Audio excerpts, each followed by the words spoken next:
Okay, so enough time has passed now that we can officially start talking spoilers. So this is a spoiler warning for Avengers Infinity War. Herein lies huge amounts of spoilers for the film. If you haven't seen the film yet, go away, watch it, come back, watch this video. I'm warning you right now, this is your last chance to get out before you hear spoilers. So Avengers Infinity War spoiler talk. Let's get into it. So I wanted to put it in this video because I feel like if I had put it in my spoiler-free video, it would have been a spoiler for the fact that he wasn't actually in it. One thing I wanted to hear during the film was Korg just saying something kind of flippant. Hey man, you might want to stop that guy with the big glove. Maybe chop his arm off or something? I don't know. I feel like that would have been like a little bit of a crowning moment. So this film immediately opened on a scene of complete devastation on the Asgardian ship that Thor was piloting at the end of Ragnarok.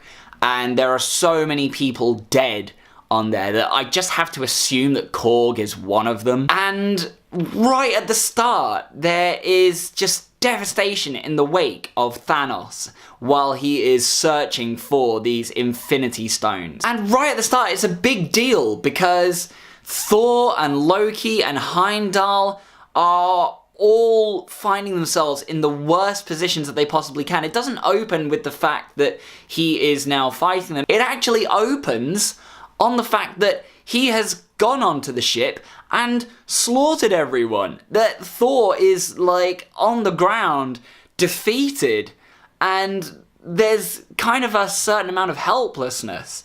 And that starts right at the start. Hulk comes in, and he's one of the first people we see go toe-to-toe with Thanos.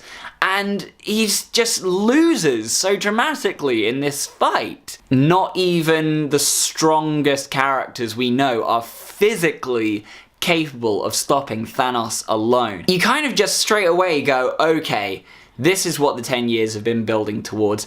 I immediately know that Thanos is going to be a threat, that he's going to be stronger than people. Oh god, he's killing Loki! Yes, that happens straight away. No one is safe right now. So I kind of went into this film with the mindset of being fully prepared to see Captain America die by the end of this film. I genuinely thought that was going to happen. And actually what ended up happening was that he is one of the only people that is actually left alive by the end of the film. That's how much devastation happens. So I think the biggest spoiler of this film is essentially that so many characters perish, but only a few of them die in ways that you really can't kind of come back from. Loki and Heimdall, both at the start, are ones that you go, okay, these two are definitely out of the picture, and Thor is one of the last Asgardians left alive. And again, in doing that, they set Thanos up as someone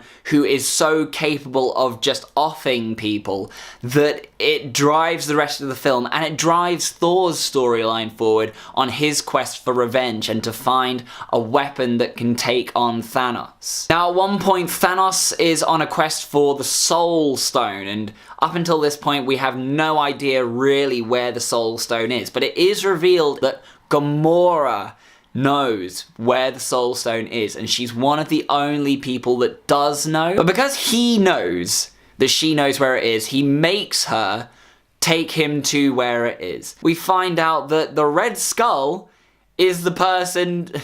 Red Skull is still alive, but he is the entity that is guarding where the Soul Stone is on a distant, far-off planet. Now, the trick is, the Soul Stone requires an exchange of one soul for another. Thanos essentially has to sacrifice Gamora to get the Soul Stone. Is she still alive?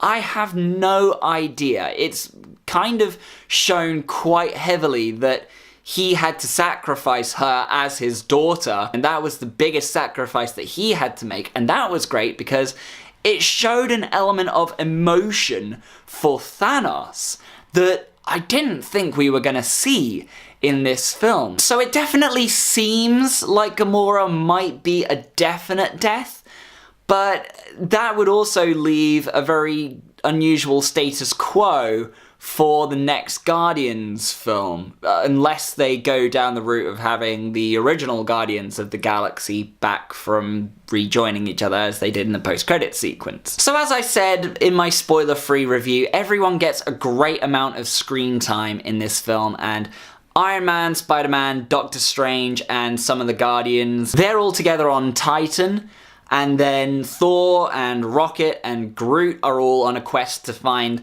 a weapon that Thor can use to destroy Thanos, but they've got to forge it in the same place that Mjolnir was made. So that's him getting his new Stormbreaker axe. Captain America, Bucky, Black Widow, Black Panther, they're all on Earth, and they're all kind of the last stand against the armies of Thanos trying to get the Mind Stone from Vision. And it all kind of culminates because Thanos can actually just move about from one group to another after he gets the Space Stone. He can just be wherever he needs to be. So it's great that these groups are kind of so spread out, but they all end up interacting with Thanos at some point. And we get to the point where, okay, this is make or break. What's gonna happen with the last one? Are they gonna make it out of this alive? Ultimately, yeah, you're rooting for them to destroy one of the stones so that he can't get it. But you're also kind of curious to see what might happen if he does. So they manage to destroy the Mind Stone inside Vision's head, and you think, great, that's it. He can't get all of them now. But wait, he's already got the Time Stone. So he just reverses time a little bit and takes it back. And then he has all 6. And that's the point where you go, we've got both endings in the film. We've got a successful ending and an unsuccessful one. And after he assembles all 6 of the stones into the Infinity Gauntlet and we see him with that power running through him, you kind of get reminded at the point where Gamora said that he could just snap his fingers and eliminate half of the population of the entire universe. And that's exactly what happens. He just kind of poofs his way out of there with the Space Stone and goes off somewhere else. And that is when characters just start disappearing, and everyone in the audience was just going, what is happening? Because character after character after character just starts going and disappearing, and you're never sure who is going to be next. The one that really kind of got me the most is Peter Parker, because he's still just a kid. And he gets really scared. He knows what's happening, and he knows that it's going to happen to him. And he just looks to Tony Stark for a little bit of comfort. And he just apologizes and says he did his best. And you're kind of left with this feeling of wondering, are they going to get these characters back? Because Bucky, Black Panther, Doctor Strange, Spider-Man, Star-Lord, yeah, they're ones that you obviously want to see more of. Everyone's been thinking that Bucky might take over as Captain America, when actually, Falcon could probably take over as Captain America. Black Panther, sure, we've only seen one film of him, but everyone kind of thinks, oh, maybe his sister could take over as Black Panther. Peter Parker as Spider-Man, sure, we've only had one film of him, but are they going to do the universe where Miles Morales takes over as Spider-Man? These are all questions that we still have.